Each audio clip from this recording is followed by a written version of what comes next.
Hey guys, Chad here with the Reptile Rangers. Now we're at the Kernersville Reptile Zoo and Medical Center today, and I've had a few calls come in. Well, I've had a lot of calls come in, but in this particular category, the time is now that we're starting to see the season.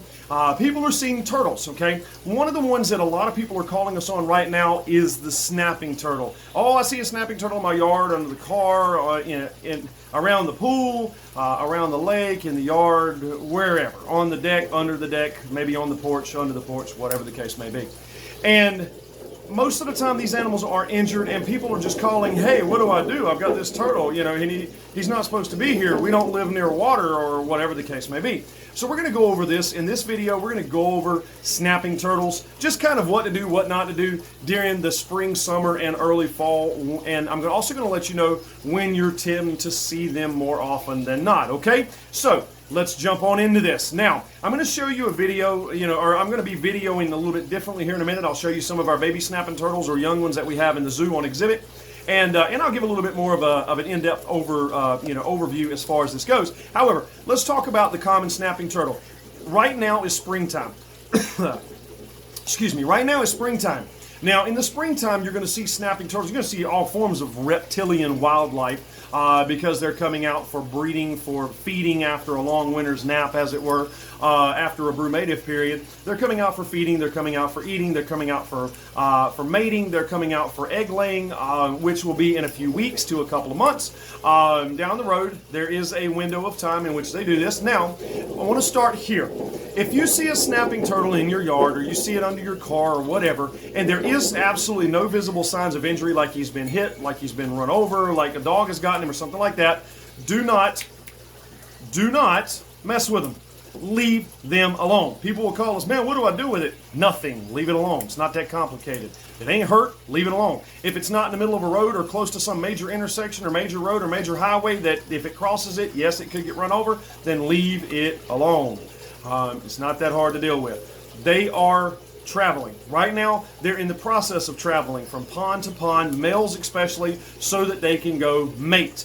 Okay? And some people will say, oh, well, we don't have any water source like right around us. Look, folks, these things can travel miles between water sources. And I know here in North Carolina, we're never within about a half a mile of any water source, whether creek, river, stream, pond, lake, swampy estuary, whatever the case may be, or a combination of all. You're never within a half mile of a water source somewhere. These guys will travel miles between water sources, and what tends to happen is while they're traveling, when the males are out moving, they get tired. So they're using what they feel is an area that may be safe from predation to just sit and rest. So leave them alone.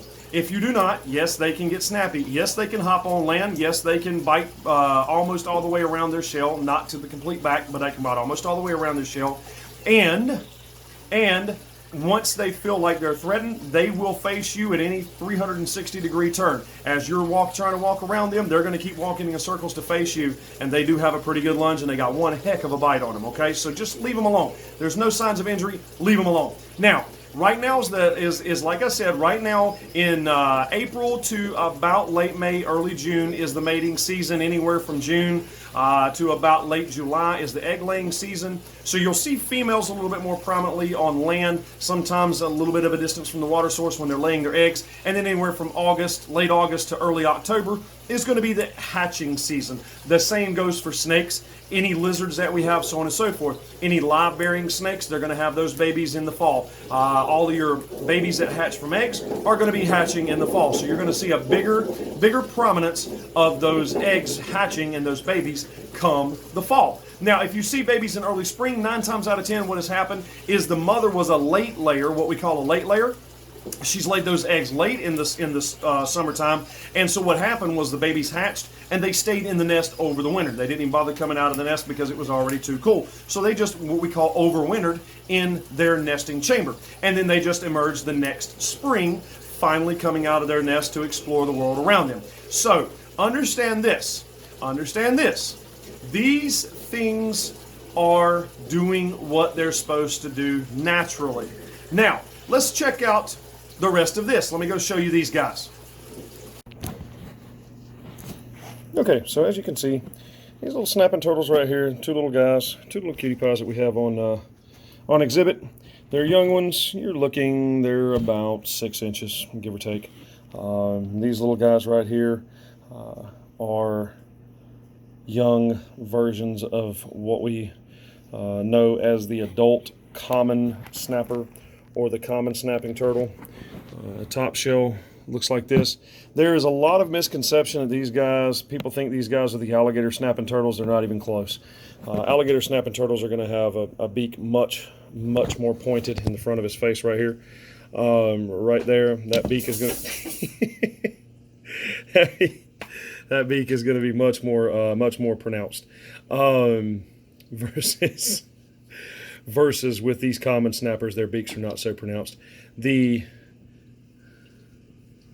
jaws, okay. The jaws of the common snapping turtle, they're not as strong, but also the shell. When we talk about the carapace of the alligator snapping turtle is going to be much more pointed. Right here, these 3 rows. Okay, so you see these 3 rows right here. Those 3 rows are going to be much more raised up on the alligator snapping turtle than what it is on these common snappers.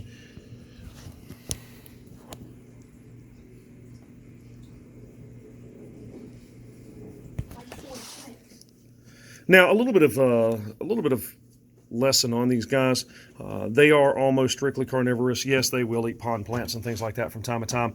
But these guys right here will pretty much eat whatever they can get their mouths around. Injured ducks, geese, fish, other turtles, snakes, frogs, pretty much whatever. You're fishing bait, and if you're out trying to fish, this is probably one of the biggest banes to a fisherman's existence is these snapping turtles.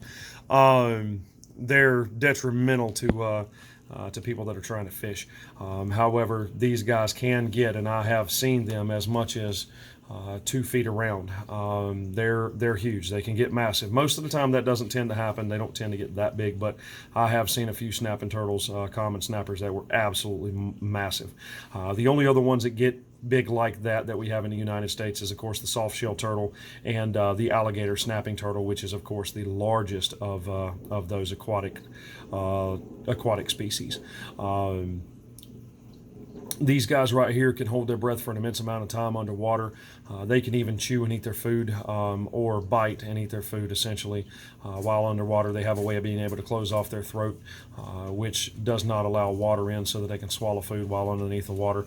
And being that they are an aquatic species, all aquatic species have to be underwater in order to swallow their food. They do not have salivary glands, so they have to be in the water. They have to have it nice and soaking wet so that they can slide down, essentially, almost like a pasta noodle. Now, the whole point of this particular video is just talking about common snapping turtles and what they do, during the spring, during the summer, fall, when people tend to see them more often than not. Most people will find the eastern box turtles all the time, all throughout the summer. You'll find your other pond turtles, map turtles and painted turtles and river cooters, Florida cooters, yellow bellies, red bellies, musk turtles, mud turtles. You'll find them a little bit more often than you will these snapping turtles, because those guys, they are what they consider basking turtles, pond turtles that bask. So these guys do not do any basking, generally of any form. So with that being said, the only time that you're really going to find them out on land is going to be either their males are pond hopping to mate, or females are coming out and going a pretty decent distance from the water source, or could be close to the water source to lay their eggs, which would be in the springtime. Right now, we're seeing a lot of these guys. Again, we're seeing a lot of these guys. People are, calling, oh, I see a snapping turtle, oh, it's sitting in my yard, or it's under my car, or it's it's under my deck, or it's in my backyard, or, whatever. And it's like, look, just leave them alone, okay? Leave them alone. They're not injured. If they're not injured, you don't see any visible signs of injury, then they're sitting in your yard because that's where they want to stop to rest for the moment. These guys, and they're like, oh, well, we don't have no water source close to us. Well, in North Carolina, pretty much at anywhere, you're no more than a half mile from a water source anywhere in North Carolina. So, and these guys will travel miles between between water sources to mate and also to lay their eggs. So if you see a snapping turtle and he's not injured and he's not in danger, let's say in the middle of a highway or a busy road or something like that, he's just in your yard or under your car, under your deck, just leave the freaking thing alone. I mean, it's not that complicated. Just leave it alone. He'll go away as soon as he's ready to go away. A lot of the times they walk for a pretty good distance and they're just using that time to be able to rest. So the other time that you're going to see a lot of them, of course, is going to be late spring, early summer, when the females are coming out to lay their eggs, and then you won't see a grand amount of any real snapping turtles until the fall, usually 60 to 70 days later, which is going to be any time around August to late August to early October is when we typically see the hatching time around here, and then that's when you're going to see a abundant amount of babies, generally speaking. Same thing goes for the snakes. The snakes that are live birth will be giving birth about that time. The ones that are egg layers, then the eggs will be hatching about that time as well. So that gives a little bit of an in-depth look into some of the snapping turtle species, and also what the snapping turtles do and at what times.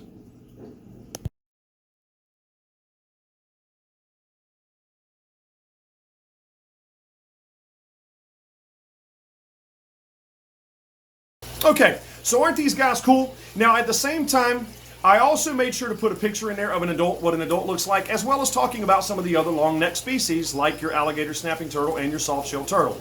Now hopefully this is helpful. This gives you some insight and ideas on the snapping turtle, what they do, why you'll find them, why you see them in your yards or around your properties or whatever the case may be, when they lay eggs, when they hatch, so on and so forth. Hopefully this has been helpful. Now remember, this is Chad. We are here at the Kernersville Reptile Zoo and Medical Center.